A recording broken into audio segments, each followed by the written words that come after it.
ॐ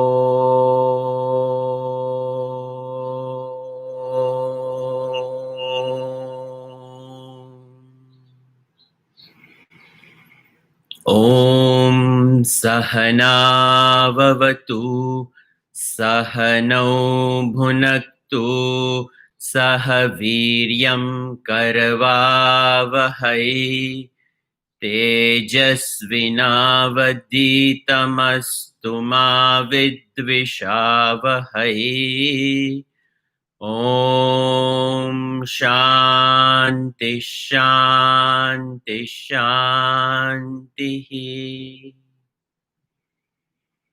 नारायणं पद्मभुवं वसिष्ठं शक्तिं च तत्पुत्रपराशरं च व्यासं शुकं गौडपदं महान्तं गोविन्दयोगीन्द्रमथास्य शिष्यं श्रीशङ्कराचार्यमथास्य पद्मपादं च हस्तामलकं च शिष्यं तं त्रोटकं वार्तिककारमन्यात् अस्मद्गुरून् सन्ततमानतोऽस्मि श्रुतिस्मृतिपुराणानाम् आलयं करुणालयं नमामि भगवत्पाद शङ्करं लोकशङ्करम्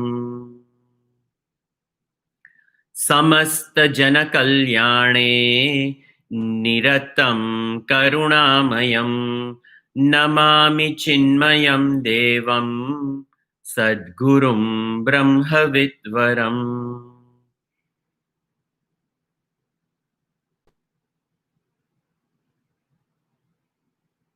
Hari Om. We are in our study of Mandukya Upanishad. Advaita Prakaranam is what we are doing. And we left off discussing a very important topic in our study of Mandukya Upanishad. And we came to Karika number 32, and the thought presented by Gaudapada Charya ji over here is the Amani Bhava. Atma Satyanubodhena na sankalpayate yada amanastam tadayati grahya bhave tadagraham is what we were discussing. And before that, in the shloka, in Karika number 31, Mano drushyamidam dvaitam yatkinchit sacharacharam manaso hyamani bhave dvaitam naivopalabhyate. So we saw the Amani Bhav presented in Karika number 31. Over here, this in this section and in this Karika of Gaudapada ji, he's establishing Turiyam. He's establishing the absolute. Chaturtham manyante sa atma sa vigneyah is the actual seventh mantra of the Upanishad. And to explain various things which came from the seventh mantra, the Agama Prakarana, the four sections of Gaudapadacharyaji's glossary on this Upanishad with only mere 12 mantras, but so many karikas are written. The first Agama Prakarana, he takes the actual Agama Shastra of Mandukya Upanishad, 12 karikas and glossaries given on it. Then the second Vaitatya Prakaranam, Prapanchopashamam, he took the complete cessation of the pluralistic perception of the world is what he took. And he says that this world is not. The world is not in reality. The world is there in experience. The world is experience, but it is not real. That was established. Again, in Advaita Prakaranam, the third chapter, which is what we are looking at over here, he takes the Jiva aspect, and with the Jiva along with the Jagat as well, that the Jiva and the Jagat has not originated. This is a very, very high stand he has taken, and he uses the Upanishadic mantra itself to establish that, and he uses various Upanishads that the same thought is presented. The world has not originated from Brahman, and this world has no existence. These things he establishes, and then he said if the experience of the world is there, that experience is due to avidya. So that experience is not negated. That is what he's establishing. From there, we have arrived at this Karika number 31. In the previous one, Advayam chadvaya bhasam mana swapnena samshayah advayam chadvaya bhasam tatha jagrat na samshayah. That the mind perceives duality in the dream state, and the same mind perceives duality in the waking state. It is non-different. So it is this mind which is seeing duality. It is this mind which is projecting this duality, is what we saw in the 30th. Now 31 is Yat kincha chara acharam. Whatever is there, chara, the movable, achara, the immovable. Yat kincha chara acharam dvaitam drushyam idam manaha eva. Whatever is seen, drushyam, the chara and the achara, the world of the sentient beings and the world of the insentient objects, is what the world is reduced to. These two things, the world of sentient beings and the world of material objects, the entire world. Dvaitam drushyam idam. Drushyam, it is seen. It is seen as what? It is seen as idam. Idam, idam, idam, idam, idam, idam. What is this word idam? This word idam means this, this, this, this. The world is seen as this. And when I say this computer, when I say these glasses, when I say this book, when I say this cup, it is something other than me. The perception of this reality is other than me.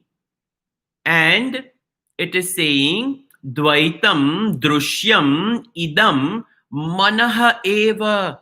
Through the specs I'm seeing this world, whatever is the deficiency of my eye is made up by this lens, but this eye and the lens, whatever is reporting, it is all arriving into the mind, and it is only via the lens of the mind that this world is perceived. The perception of the world is through the mind and mind alone. So over here, now Gaudapadacharya ji is saying, Manasaha hi amani bhave dvaitam naivopalabhyate. When that mind, which is the cause of seeing the duality, because it accepts itself as the first, and when the mind accepts itself as the first, anything other than it becomes the second, and that is what we call dvaita prapancha. So manasaha he amani bhave, when the first itself is not perceived, what happens? Dvaitam, the second, naiva upalabhyate, it is not available. The second is not available if the first itself is not perceived. The second is not available. Now this is very, very important when Gaudapadacharya ji says that the second is not perceived. I'm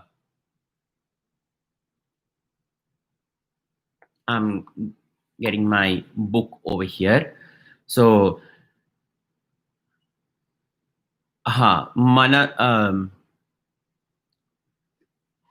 Manodrushamidam dvaitam yat kincha characharam manaso hyamano bhava dvaitam naivopalabhyate. So, when he's saying that the first itself is not perceived, what he means over here is when the first itself is not acknowledged. He amani bhava, when he's talking about that there is no mind.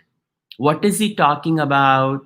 Can we pluck the mind and toss it out? That cannot be done. Can we destroy the mind? That cannot be done. So, what is talked about over here is the mind, which is the cause of perception. I have given reality to that mind. And when I do not give reality to the mind, I do not give reality to the perceptions perceived by that mind, is what Gaudapadacharya ji is establishing over here. That when I do not give reality to this mind, the mind at that point in time becomes non-important. And when the mind is non-important, the perceptions perceived by the mind also become non-important. This is very, very important. In verse 29, he said that the mind alone reports a real duality in the dream world, and the mind alone reports a duality, a real duality in the waking world.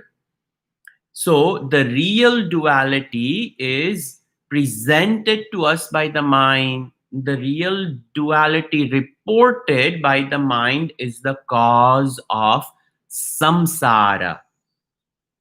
The samsara is when we take what the mind reports as real, because I have given importance to it, I have given reality to it. So the perception becomes real, and the perception uh, created problems become real, and that is the origination of what we call samsara. As long as there is duality, there is fear. As long as there is a perception of duality, then we give reality to the perception, and the perception of the duality is a cause of fear and all types of insecurities. And this is a byproduct of this perception. So, mind that reports duality is a problem. The mind which reports duality is a problem because I have taken that mind to be real. If that mind does not report, how does that happen? How can we stop the mind from reporting? Can we do that? Is there a switch that we can turn on and turn off at the level of mind? No. So this is done by understanding. This is done by knowledge.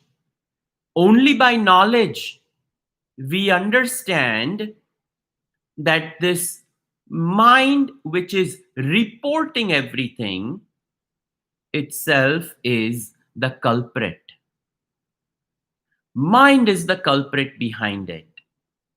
As the whims and fancies of the mind, so will be the projection by that mind. And if the power is removed from that mind, the mind cannot project what it is trying to project. Thus, over here, the amani bhav is brought over here. First, it was said that the duality is the cause of samsara. Then the refined statement, when we really inquire into it, that the mind which is reporting the duality is the cause of samsara. Therefore, one should learn that understand that the duality reporting mind which sprinkles its own agenda onto the duality that it is reporting, that mind is a problem. So tackling the mind is what Gaudapadacharya ji is calling amani bhav. Converting the problematic mind into a non-problematic mind. How is that done? This is done only in knowledge. This is done only in understanding that the capital I, the consciousness, is what enlivens the mind. The capital I lends its consciousness to the mind, and the mind which has borrowed consciousness is only a borrowed consciousness. It is not its absolute consciousness. And when that is understood, I realize the mind itself is a projection. The mind itself is matter which is enlivened. And now this mind becomes a cause of the perception of the world. When that is understood, the entire world of moving and non moving objects is reported by this mind in both the waking and the dream states. And when the mind, through understanding, becomes non mind, it becomes non mind because I don't give it importance. The mind will perceive, it is its dharma to perceive. So the perception continues, but I don't give reality to the perception. There is then no reporting of the duality. There is no acknowledgement of the duality. And if there is no acknowledgement of the duality, then all the fears and insecurities and problems and the projection of samsara onto this world is removed. This is what is discussed over here. So, how do we do that? How do we do that? That is the 32nd Karika will now talk about how do we dwell in this amani bhav. Very, very important in Karika number 32. Now, with this background of Amani Bhav, we will open Karika 32 to understand what is Amani Bhav. Okay. Uh, Atma Satyanubodhena na sankalpayate yada amanastam tadayati grahya bhave tadagraham. I different ways in which I chant. I mix it all up. I'm so sorry. This is where alertness is required. Atma Satyanubodhena na sankalpayate yada amanastam tadayati grahya bhave tadagraham.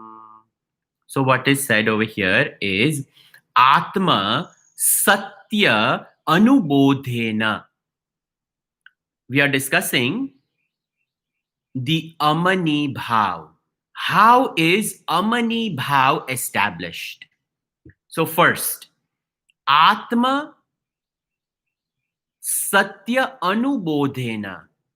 Bodh is through Shravanam, when I hear that I am Atma, Prajnanam Brahma. This consciousness is Brahman. And Shravanam is done with a teacher for a length of time. A systematic study is done, that is Shravanam, followed by Mananam, reflection, to remove all the doubts. Doubts may arise when I'm listening. How is this possible? How is Advaita possible? I'm perceiving it. So where does the perception rise from? So all this is discussed in Prakarana Grantha. The equipment itself is analyzed because the equipment reports duality. So we have to understand what is this equipment of body, mind, and intellect. That is studied at length. And how does this equipment convert itself into the reporting of the dualistic perception? And the dualistic perception created problems that also is dealt with in Bhagavad Gita. Bhagavad Gita deals with samsar, samsar created problems. And Bhagavan also uses knowledge to deal with it at the level of Arjuna. He makes it very simple. Ashocyan anvashochasvam. You grieve for that which should not be grieved for. The thesis statement of Bhagavad Gita is proved in all of the 17 chapters that follow the second chapter, including second chapter. So Bhagavan himself says that this duality reported problem, you are owning it up. And he establishes that. So Shravanam, Mananam, and then Nididhyasan, reflection. And that is what is talked about over here, Atma Satya Anubodhena. This Anubodh is very important. Bodh is knowledge. Shravanam, Mananam. Anubodh is through refined thinking, Nididhyasan, when I have done that, I am Brahman. Aham Brahmasmi, iti vakyehi, with the vakya that I am Brahman, and with the proper understanding, na iti, neti, iti vakyena, aham Brahmasmi, iti anubodh, that I am Brahman and I am none of these things, including mano, buddhi, chitta, ahankara, naham. Na cha shrota jihve, na cha grana netre, na cha vyoma bhumi, na tejo, na vayu, chidananda rupa shivoham. That is anubodh. Atma Satya Anubodhena. By firmly understanding that Atma alone is Satya. Atma alone is absolute. That there is no real distinction between the Jivatma and the Paramatma. And if at all there is a difference, it is Upadhi created differences. One has a Samashti Upadhi, one has a Vyashti Upadhi. And we went through that whole example of Akash and pot. The space outside and the space inside is only space. Difference is created due to pot. There is no such division in the Atma as well. So when this is understood, Atma Satya Anubodhena, that Brahman alone is truth, na sankalpayate yada. This is very, very important. When this knowledge is there, there is no fanciful imagination. And what is the biggest fanciful imagination? That this world is Jagati Satya Buddhi. The world is real. And the second fanciful imagination is the world is capable of giving me happiness. The world is capable of giving me securities. And based upon this, all types of kamanas arise. This is called na sankalpayate yada. Because of this drada jnanam that ahameva atma, na kinchit asti atma vyatirekena, that nothing exists other than this atma, I alone am, na sankalpayate yada. The person gives up all fanciful imaginations that the world is capable of giving me joy, happiness, comfort, securities, this, that. All that is clumped up over here. Na sankalpayate yata, does not bring forth any types of imagination. And when the mind loses its sankalpa shakti, because if we have studied Atma Bodh and Tattva Bodh and these Prakarana Grantha, the definition of mind is sankalpa vikalpatmaka manaha. Mind is a seat of volition. Shall I do this? Shall I not do this? Should I do this? Should I not do this? Should I get this? Should I not get this? Everything springs forth from there.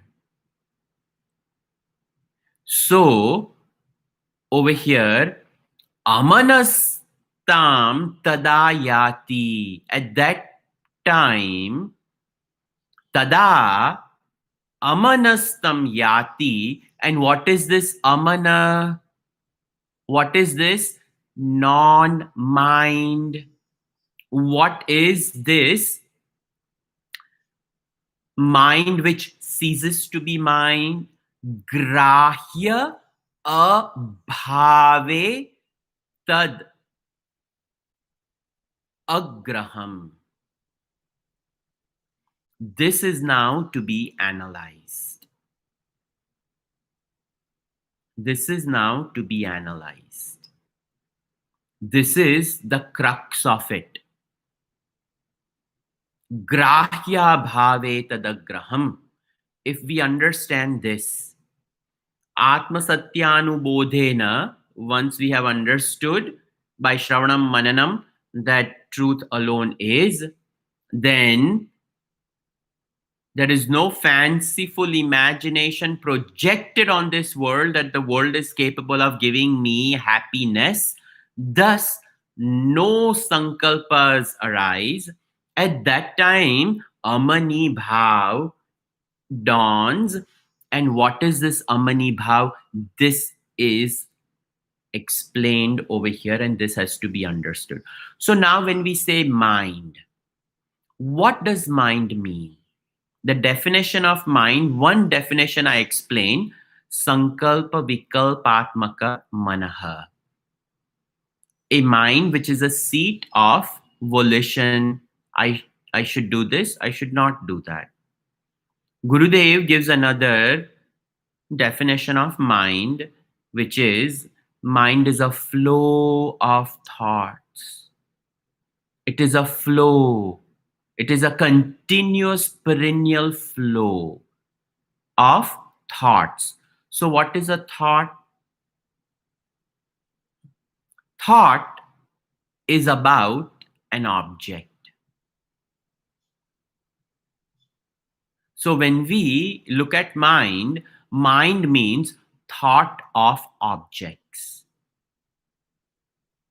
That's what the mind is. Thought of this object, thought of the next object, thought of the object after that, thought of another object after that. It is a continuous thought of objects. Now, when we understand what is the world, world is the world of objects. So mind thinks about objects, and world is the corresponding object of the thought that the mind has. So both the mind and the world are nothing but objects. Mind is a thought of an object, and the world is the object itself. Together, both have mutual dependence on one another. If the object were not there, the mind would not have thought. So the mind's existence depends upon the world. And the world's existence depends upon the mind which perceives the object. If nobody perceives the object, what reality does the world have? No, no reality. So the mind depends upon the world for its existence, and the world in turn depends upon the mind for its validation. Both of them are mithya. They both have dependence on one another. And Atma Satya Anubodhena is the support of the mind and the support of the world is this Brahman.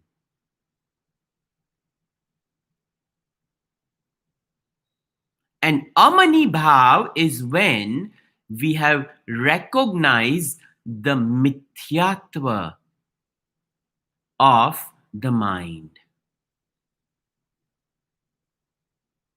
World I cannot remove. The perception of the world I cannot remove. But the reality created in my mind about the perception, that I can remove. That is what is meant by grahya abhavena. What is grahya? Object. Abhav, the absence of it. So, grahya, objects of cognition, abhava, its dependence is removed. I have understood this object is not other than my mind. The mind has a desire, the mind has a thought about the object. But the mind is created because of me. Before the arrival of the thought, I watched the dawn of the thought of the object. I saw what the thought of the object was capable of doing to me, and I saw the thought of the object vanish. And in and through all that, I remain. So my reality supersedes the arrival of the thought object, the existence of the thought of the object as the mind was being perceived, and the disappearance of the thought of object when the second thought of the object substituted the first one, and I remain. This is grahya abhav. I remove the power of what the objects are capable of doing. This is amanastam tadayati grahya bhavena tadagram. So they are both interdependent, this mind. The mind consists of thoughts. For every thought, there is a corresponding object of the external world. At the individual level, the mind is nothing but a thought, and the world is nothing but an object. That's all. And when this is understood, without an object, there is no thought, and without a thought, there is no proof of the existence of the object, because I validated it. So without the thought of the object, you have no proof of the existence of object.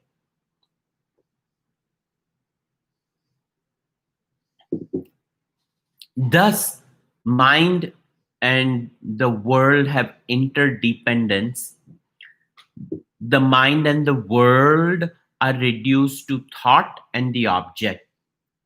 Thought and the object, they are mutually dependent. Therefore, they don't independently exist, and their existence, they both borrow existence from Brahman, just like the movie projected has no independent existence by itself. Can you project a movie into space? There will be no movie. The reel will be projected, the reel will be running, the lamp is on, but no color and form is seen. But on a white screen like the one behind me, if I drape something in the space and I project the movie onto it, now there is an experience of the apparent movement of the color and form from the film. It is projected onto the screen, and I can now experience the screen. I can now experience the movie because of the screen. Sorry. So the movie is the screen is the substratum for the movie. Without the screen, the movie cannot be experienced. In the same way, without Brahman, the world cannot exist and the mind cannot exist. The object cannot exist and the thought also cannot exist. In this way, the message is that through the object uh, rise simultaneously, and they resolve simultaneously. The objects and the thoughts, they rise simultaneously and then they are resolved.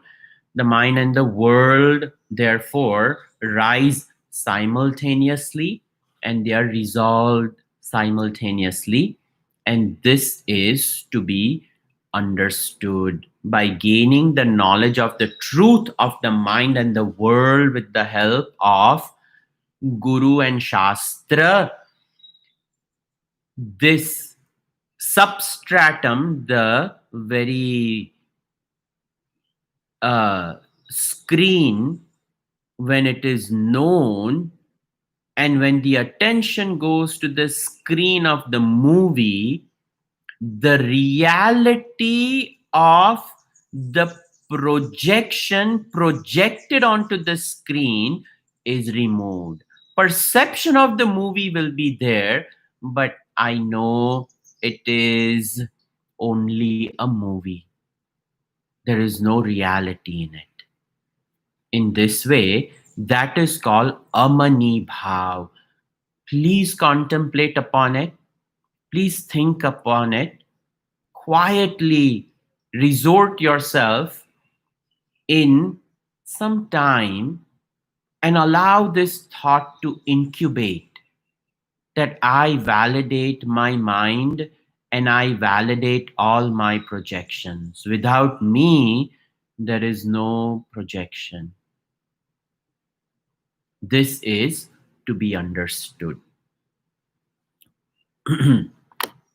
Continuing with the next karika, amanastada tada yati grahya abhave tadagraham. This grahya abhave is very, very important when we understand the absence of the grabbing of the objective reality.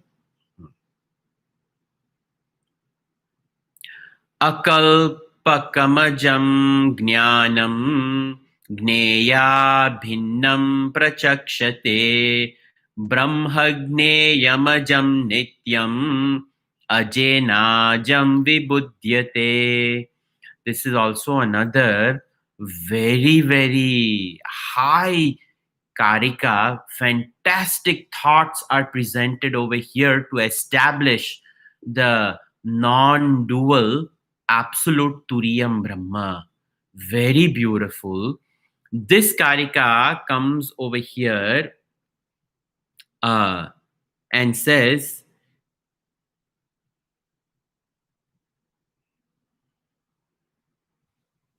33 akalpaka akal akalpakam ajam jnanam Gneya abhinnam prachakshate, Brahma gneyam ajam nityam, ajena ajam vibudhyate.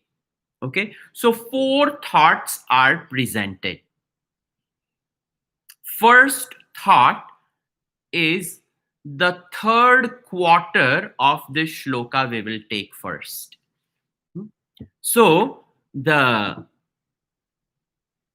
third quarter of the shloka, which is first portion of the second line, ajena, ajam, this unborn, nityam, eternal, what is it called? Brahma, gneyam. The unborn, eternal Brahman, the unborn, eternal Atma has Brahman as the object of knowledge, gneyam. The unborn, eternal Atma self, the unborn, eternal Atma self has Brahman gneyam. Brahman is the object of knowledge. I know Brahman cannot be objectified. Just bear with this. Bear with this understanding. It will all come together when the whole Karika is understood. The second portion of the Karika, the second thought is first line, second half. Gneya abhinnam prachakshate. They declared that the Atma is non-different from Brahman, the object of knowledge. Who is they? Over here, the knower of the truth. Rishis. Prachakshate. Prachakshate, the wise say. What do the wise say? Gneya. Gneya, this Atma, abhinnam, it is non-different from Brahman. Abhinnam, it is implied from Brahman. So this Atma, it is non-different from Brahman, is what is declared by the knowers of the truth. The third statement made is the first portion of the first line. It is said, Jnanam akalpakam ajam. Knowledge is free from any duality, free from akalpakam, literally imaginations, fanciful thinking. It is not a thought, is what is implied over here. Ajam, it is unborn. What is that? Jnanam, knowledge. And then the fourth statement is the last quarter of the Karika, the last quarter of the shloka, second line, last portion. Ajena ajam vibudhyate. Come to know the unborn by the unborn. This is a very important karika. See, when I know something, when I say this is a glass, there is a vritti, a thought of glass.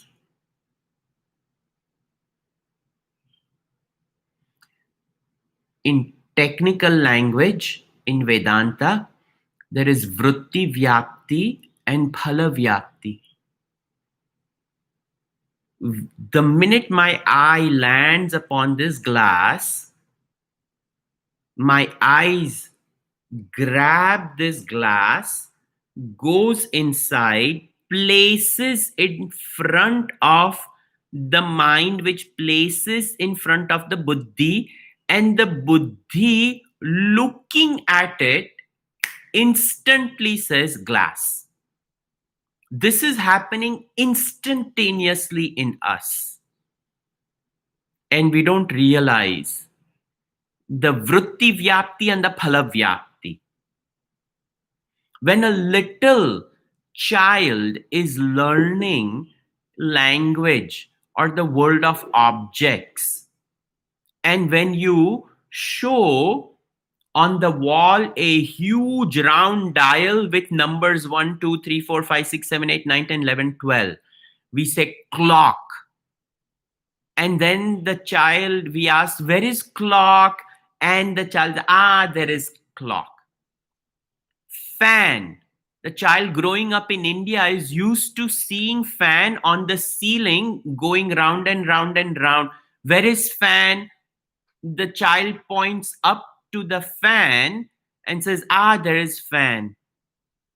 But that child comes to a different country where there are no ceiling fan, but there is a standing fan. Is there, where is fan? The child looks up, no fan. And then immediately you point to the standing fan, and the child is confused. How is this fan? Fan is on the ceiling, but now it is on the floor. How is that possible? So the child has to learn the nuances of what fan means. It can be a ground rotating fan or a ceiling fan. The clock on the wall is a huge clock, and the one over here is called a wristwatch. They both have the same function, but they are different. One is on the wall. I cannot take that everywhere where I go. This one I can take everywhere I go. So the child learns this. But imagine Brahman. You and I are talking about Brahman. You're trying to understand Brahman. I'm trying to explain the best that language allows me to explain. And language means objectification, and Brahman means non-objectification. You imagine. I cannot objectify Brahman because Brahman is not an object. And over here it is said, Ajam Nityam Brahma Gneyam. It is object. It is to be known as an object. How is this possible? That all-knowing, Ajam, unborn, Nityam, eternal, all-pervading, which cannot be grasped, because buddhi and intellect grasp only objects. But how do you grasp something which cannot be grasped? But the mind and the intellect have to make a laudable journey to grasp Brahman at the level of thought without objectifying it. So when it is said, Ajam Nityam Brahma Gneyam, object of thought. Because right now, you have not seen Brahman. Right now, we have not seen Brahman. The child has seen the ceiling fan, and the child sees the floor fan and is trying to grasp. And in matter of time, when he grows up, yeah, okay, this is fan, this is also fan. The clock on the wall and the wristwatch on the hand. Yes, a 15-year-old has no doubt about it. But imagine a 3-year-old trying to figure out a wristwatch and a wall clock. It's a lot because the vocabulary is in process of developing. The buddhi is yet learning the analysis of the objective reality. Now, whatever the buddhi has known up to now, Upanishad is telling us, get rid of it. How? We've only learned about this world through objectification.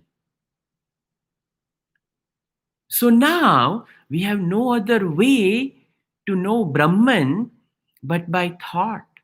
So first, it will be a thought Brahman.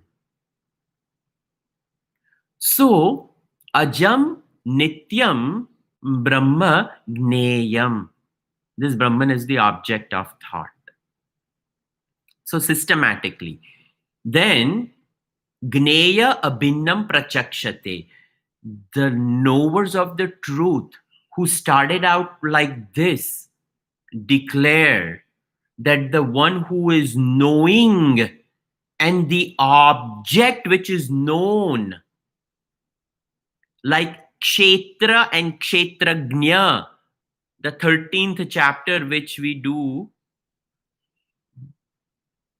we are doing on Wednesdays. Kshetragnya, knower of the field, and Kshetra. In the same way, same thing over here, Gneya Abhinnam. What is to be known, Brahman, is non-different from the knower, me. And it is me who objectify the world. So the objectifier and the object of knowledge are non-different, are one. That is what is said. And then the instrument which objectifies, what is it? Mind. What is it? Intellect. So, Jnanam Akalpakam Ajam.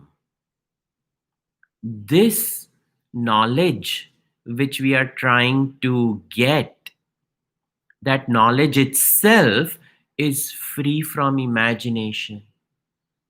The knowledge itself is non-dual. But the non-dual knowledge precedes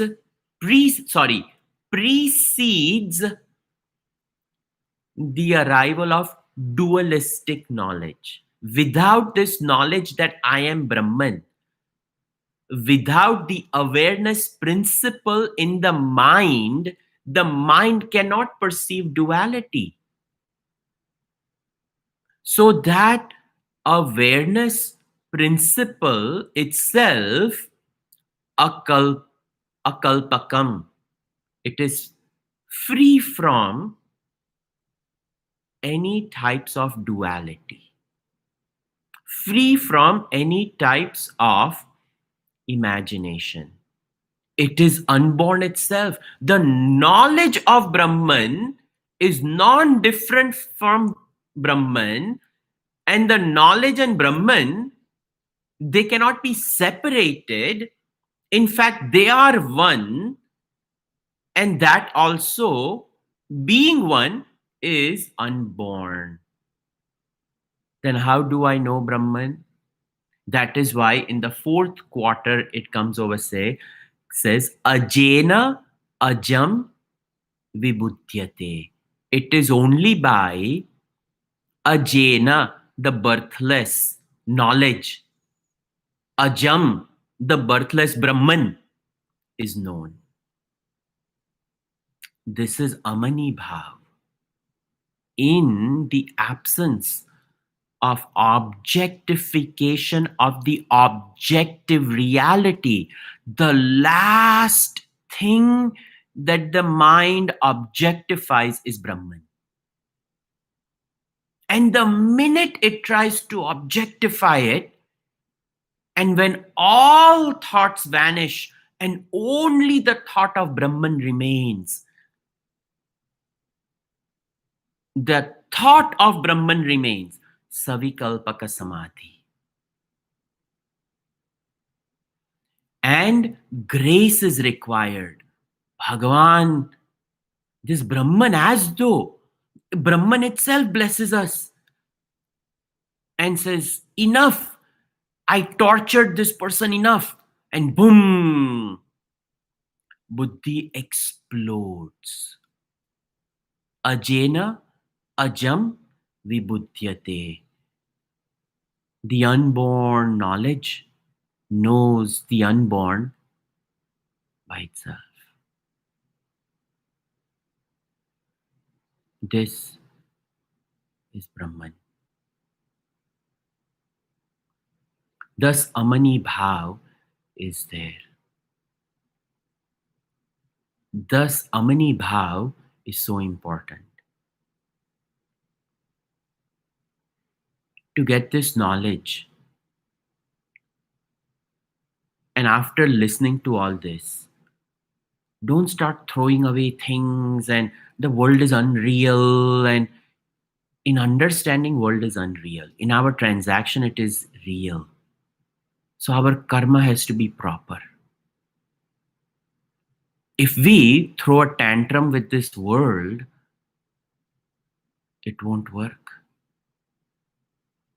So we must do our Nitya Puja, Nitya Karma, Sandhya Vandanam, Ishta Devata Aradhana, all that should go on.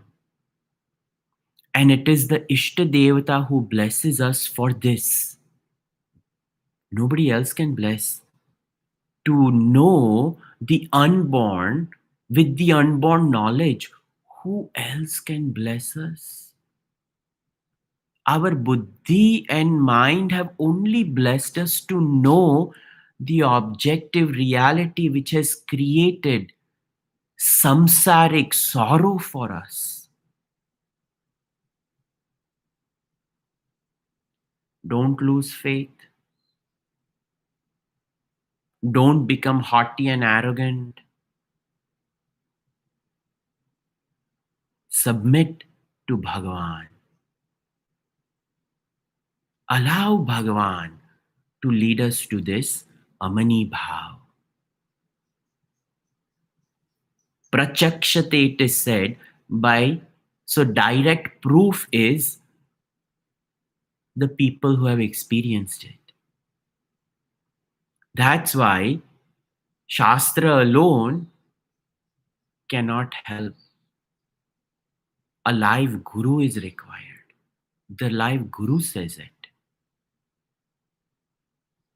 That is why the importance of Shastreshu, Guruvakyeshu, Satya Buddhi Avadharana. Without a teacher and without the teaching that the teacher utilizes with the help of Shastra, we cannot reach this. Surrender to Bhagavan, surrender to Gurudev.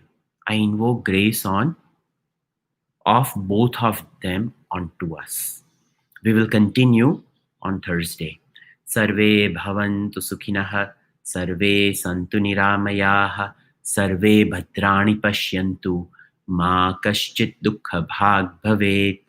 Om Shanti Shanti Shanti. Harihi Om Shri Gurubhyo Namaha. Harihi Om.